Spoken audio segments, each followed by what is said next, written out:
Our story begins on Coruscant, as Grandmaster Yoda is sitting with Mace Windu in Yoda's temple quarters. In the past few hours, Anakin Skywalker and Obi-Wan Kenobi miraculously landed half of the Invisible Hand flagship, saving Chancellor Palpatine in the process. Both Jedi were heroes, and their names were being broadcasted all over the HoloNet.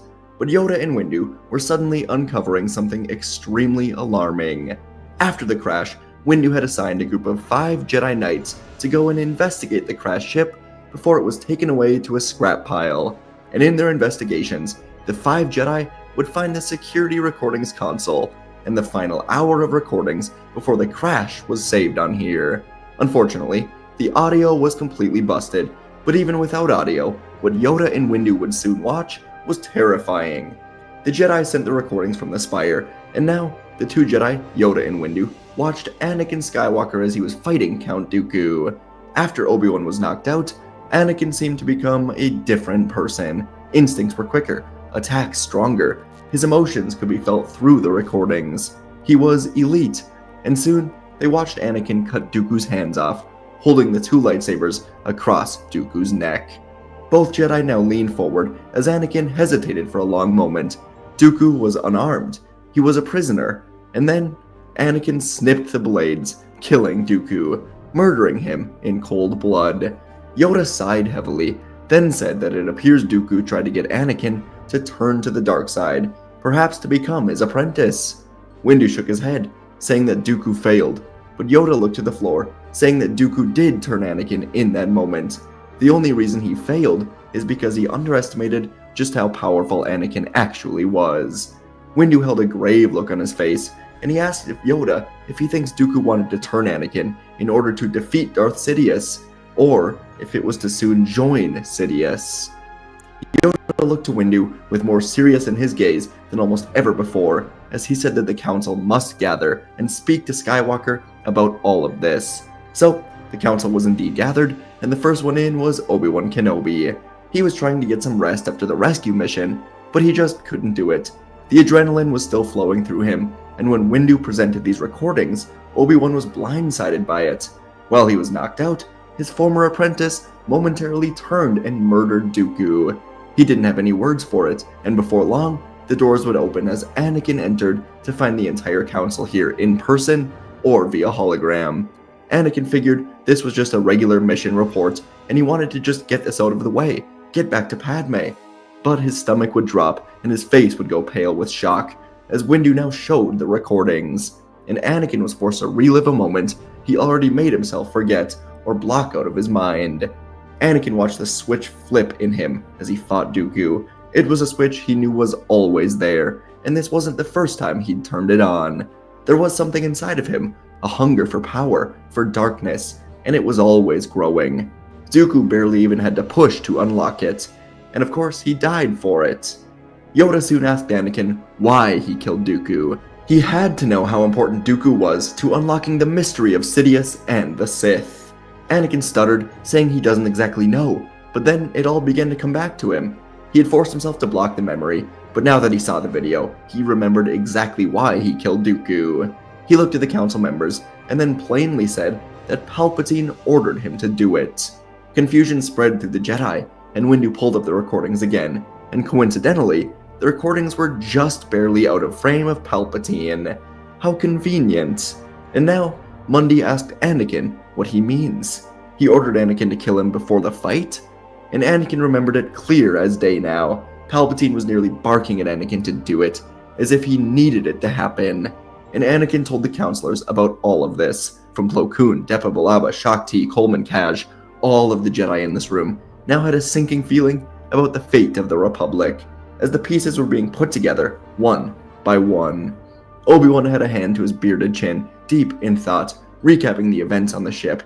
He and Anakin essentially had a free trip all the way through the ship and up to the Spire, and Dooku didn't confront them until they were in front of the Chancellor, as if it were some sort of show. It was curious, and Obi-Wan asked Windu if the recordings go back any further. Windu began rewinding, but unfortunately only the final hour was captured, so there was nothing else here.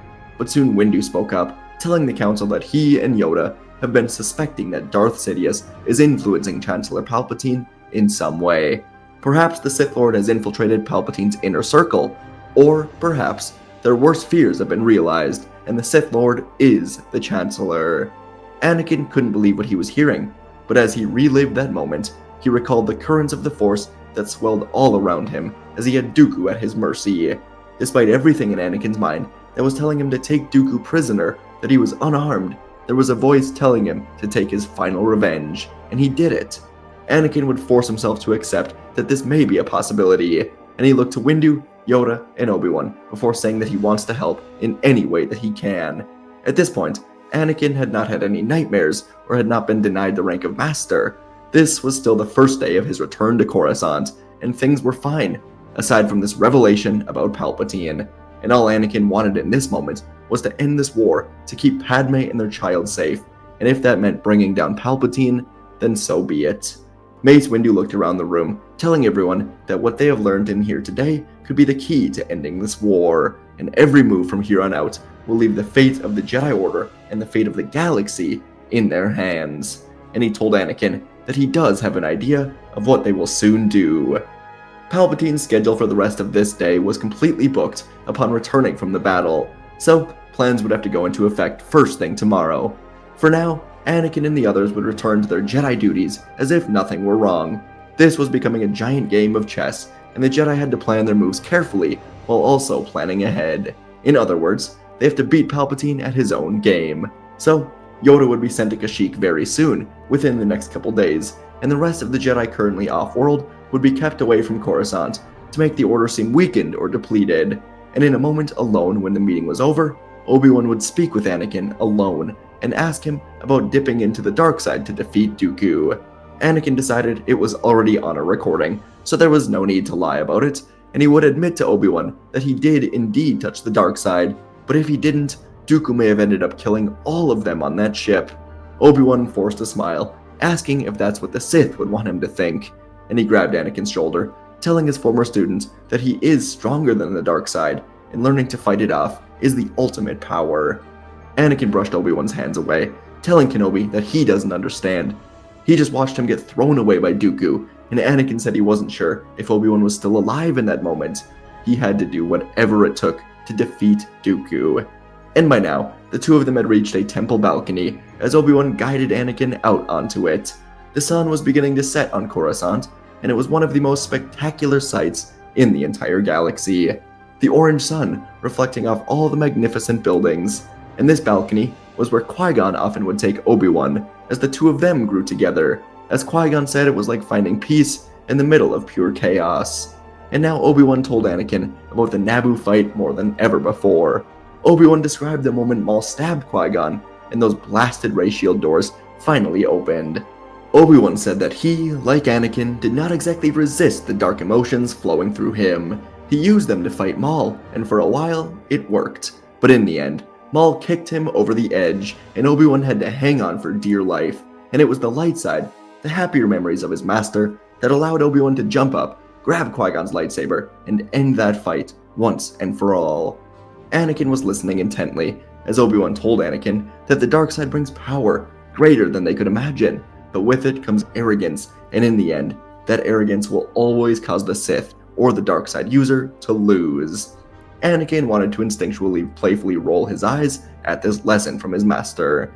He wanted to say he wasn't a Padawan anymore, but in all truthfulness, this lesson was exactly what Anakin needed. He felt invincible while he was using the dark side, but Obi-Wan was right. Even he, the hero with no fear as the people called him, the chosen one, even he is not invincible. That night, Anakin would not get even a minute of real sleep. Sure, he dozed off for a bit at a time, but never long enough to dream or actually rest. He truly could not stop his mind from racing about Palpatine, as Anakin was actually able to gather what Palpatine being Sidious could mean for the galaxy and for this war. Anakin remembered before the war, and especially during it, how many times Padme's life was targeted for assassination by Dooku, bounty hunters, or other separatists. All of it could be tied back to Sidious, to Palpatine. Anakin remembered Ahsoka. This war caused her to be expelled from the Jedi Order. It was a fate she didn't deserve, and it all could be tied back to Palpatine, the countless Jedi who died in battle, trillions of beings that have suffered in this war, all of it tied back to the same man. And finally, Anakin thought of the clones. Without Palpatine and the war, there would be no clones, but they were born to fight, nothing more. They were good men who deserved to be free. But this thought would spark something else in Anakin's mind. Fives. The chips. Before Fives died, he rambled on about some mysterious plot to destroy the Jedi, and he said Palpatine was in on it. Anakin would eventually just have to get out of his bed and spend the night meditating on the balcony until the sun finally began to rise. In the morning, he would say goodbye to Padme, promising her that all of this will soon be over, and he would go to the Jedi Temple, requesting to speak with Yoda before he takes off to Kashyyyk. Anakin would tell Yoda everything he remembered about Fives, and Yoda promised that the Jedi will do everything they can to ensure the safety of the Jedi Order, especially with all these new potential threats. Anakin was relieved by this, and then Windu entered the room. He asked Anakin if he was ready, and Anakin nodded. Palpatine has requested an early meeting with Anakin, and so the council plans would be going into place. Mace Windu pulled out a listening bug, and he stuck it to the bottom of Anakin's lightsaber. The council would be listening to everything that Palpatine says during this meeting, and so Anakin would board the shuttle, waiting for him. On the ride over, Anakin realized just how tired he actually was after spending months sleeping in uncomfortable bedding all across the Outer Rim, and then not getting an ounce of sleep the night before. He was running on adrenaline, trying desperately to end this war, and so when he landed and got to Palpatine's office, the Chancellor immediately noticed just how tired Anakin was. This was good. For Palpatine, this meant that Anakin had seen the nightmares gifted to him from the dark side last night. Palpatine had manipulated the Force around Anakin to show him his worst fears, his worst premonitions, and Anakin was supposed to see Padme die in childbirth. But, of course, the truth of Anakin's tiredness was because he was focused on Palpatine. He never had the nightmares, because he never actually fell asleep. Palpatine would welcome him in with a warm yet measured tone, voice laced with the same paternal care that he'd always shown Anakin. And inside the hilt of Anakin's lightsaber, a concealed listening device transmitted every word to the Jedi Council, hidden away in their council chambers, waiting for Palpatine to reveal himself. The reason it was in the lightsaber was so that Palpatine could not sense it. Any feelings of the Force coming from the device would be shut down by the lightsaber's feelings in the Force, and so the two of them would talk, as Palpatine soon began to say that he does not think the Jedi Council trusts him, as he keeps having to increase his emergency powers. In the most recent act, Palpatine actually took direct command of the Jedi Council in this war effort, and he planned to put Anakin on the Council as his personal representative. But before he could, Anakin then told Palpatine that he agrees with him, and he no longer trusts the Jedi, that their ways are rigid, limiting, unable to accommodate the power he had discovered within himself while fighting Dooku. And after saying this, Palpatine's excitement began to grow. Killing off Dooku was truly worth it.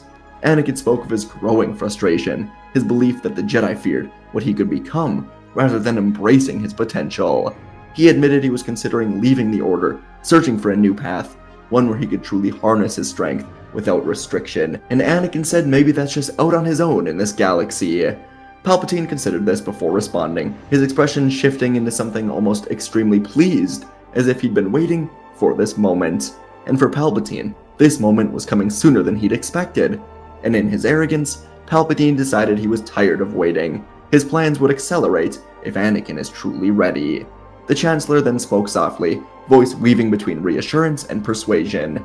He told Anakin that he was right to feel restrained by the Jedi, that their fear of power has blinded them to true wisdom. He lamented their inability to see beyond their rigid code, claiming that true strength comes not from their archaic dogma, but from embracing one's full potential, without fear or without limits. And as he spoke, he edged closer to the truth, his careful mask finally beginning to slip.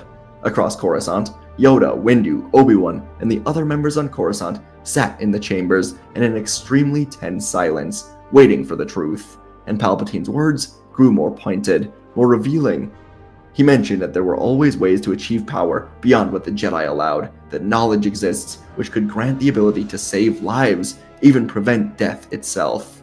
This meant a lot to Anakin, but not nearly as much as Palpatine would have hoped with the nightmares. But he kept pushing. Anakin then asked how he knew such things, his gaze unwavering. Palpatine paused only for a moment before giving Anakin a knowing look, one with confidence and certainty, and he admitted in hushed but deliberate words that the Jedi were not the only wielders of power in this galaxy, and they are wrong to think they should be. There are others who understand strength in ways the Jedi refuse to acknowledge.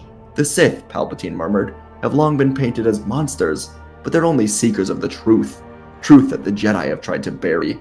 And as the words left his lips, as the Sith Lord unknowingly fell into the Jedi trap, the signal from Anakin's lightsaber carried this confession straight to the Jedi, waiting in silence. Anakin held his head high, then asked Palpatine what he must do for this power. Palpatine smiled before saying that, in time, the Jedi will fall, and the Sith, led by him, will rise. But for now, Anakin must return to the temple with the information of where Grievous is. The hope is that the Council will send more powerful masters away from Coruscant. Anakin nodded, telling Palpatine he has never let him down before, and Palpatine said he looks forward to teaching him true power in the Force. So Anakin would leave the executive building, fly back to the Jedi Temple hangar with this truth, and upon returning to the temple, he would find a shuttle with Mace Windu, Yoda, Obi-Wan, Anakin Skywalker, Sazitin, and Kit Fisto waiting for him. Anakin had the full trust of the Council by this point, and they let him on the ship, as Obi-Wan gave Anakin a trusting glance, and the shuttle took off. Soon, in his office, Palpatine noted that the currents of the Force were not as satisfying as he'd suspected. It was almost too easy, too sudden. Palpatine shook his head, then slammed his fist into his desk. Could he have been played by the Jedi? Could they, after years of foolishness, tricked him? Palpatine didn't want to risk it. There were still too many Jedi here on Coruscant. He got up to move across the hall to his communicator, where Order 66 would be executed early. But before he got to the door, it opened on its own, as his 4 red guards were slumped against the floor. Palpatine looked to the Jedi, and he knew they had the full truth. Surrender would not be an option. So, with a speed unnatural for any living being, he twisted his body, and a crimson blade ignited through Anakin Skywalker's back, the hilt sliding into Sidious's waiting grasp, as Skywalker collapsed dead with a final gasp.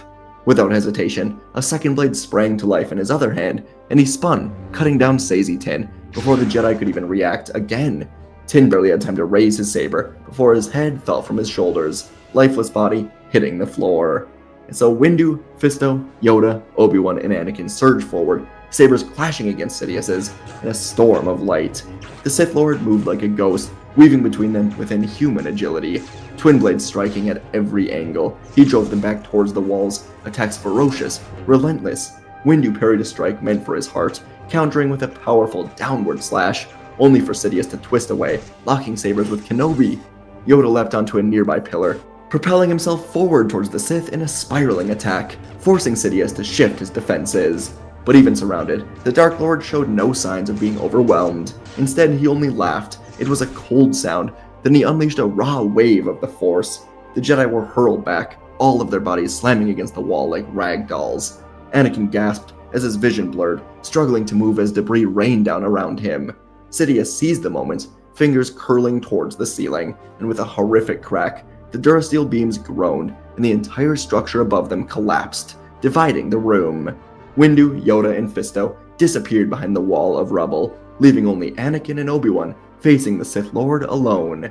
Sidious descended back upon them, dual sabers a blur, but Obi-Wan met him first to parry the barrage, and Sidious's strength forced him back step by step.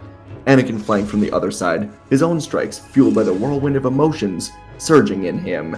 And as the battle raged, Sidious spoke, tempting Anakin with promises of power, destiny, of saving those that he loves. But Obi-Wan countered with words of trust, balance, the Jedi way.